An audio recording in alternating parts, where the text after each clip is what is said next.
Have you ever heard of a love story so powerful it ended in tragedy? Today, we're diving into a classic and biting satire of Edwardian England, Zuleika Dobson, or an Oxford love story written by Max Beerbohm in 1911. But be warned, this is not your typical romance. It's a story that glitters with wit, irony, and tragedy. A world where beauty becomes a curse.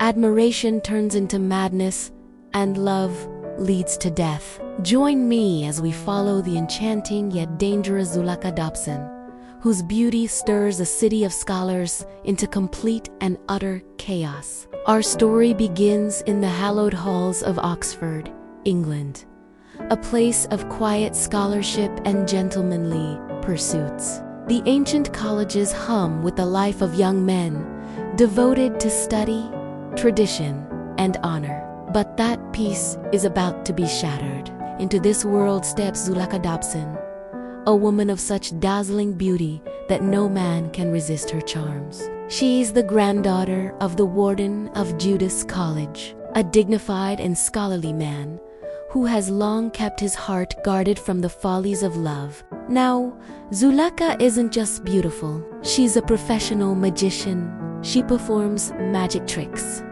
traveling the world and earning admiration wherever she goes. But her most dangerous magic isn't sleight of hand, it's her beauty. When she arrives in Oxford to visit her grandfather, word spreads like wildfire.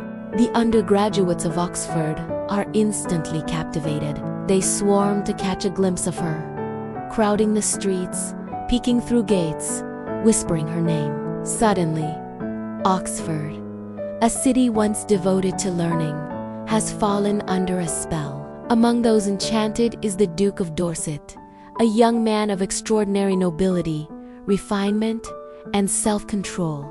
He is admired by all, the very model of English aristocracy, polished in manners and pure of mind. But when the Duke lays his eyes on Zuleika, his legendary poise shatters. He falls completely, helplessly in love. And to everyone's surprise, Zuleika, who has always been adored but never truly loved, is touched by the Duke's sincerity. She decides, for the first time, that she might love him too.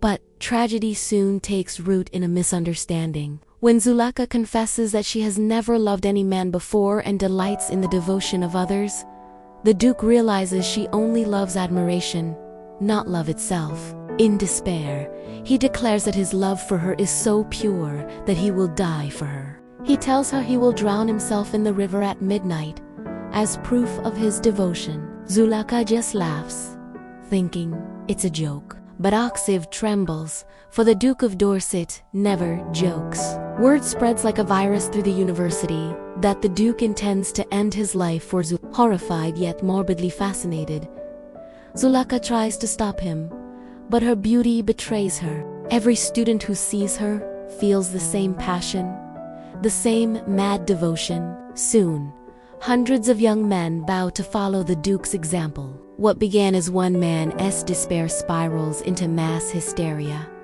a wave of suicidal devotion sweeping through Oxford's colleges.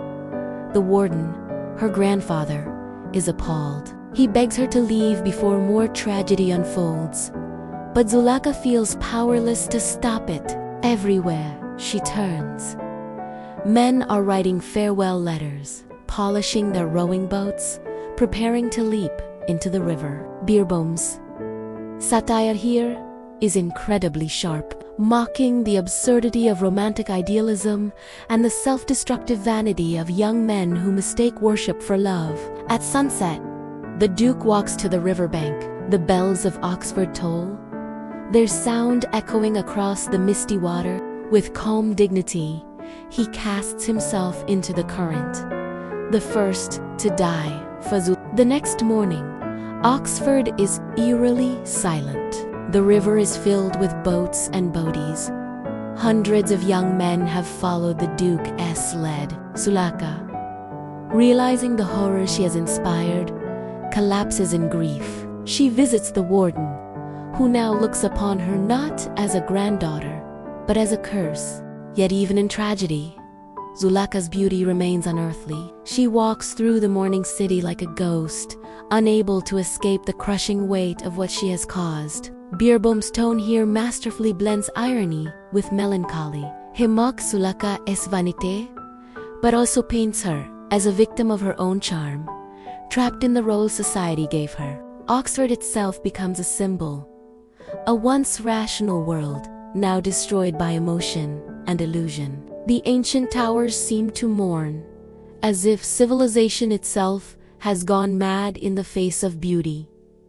After the catastrophe, Zuleika leaves Oxford. The warden, heartbroken, dies soon after. As she travels, she learns that her beauty continues to enslave every man she meets. She is admired, desired, adored, but never loved for who she truly is. She comes to understand that her beauty is both a gift and a curse, a force that destroys everything it touches. Beerbohm ends the story with a final twist of dark humor and irony. A mysterious voice from above, perhaps the gods themselves, whispers that someday Zuleika will meet a man immune to her charm. And when that day comes, she will finally fall in love, only to suffer as deeply as those who once died for her. As Beerbohm famously writes, "Death cancels all engagements," a line that perfectly captures the novel's bitter comedy about love, pride,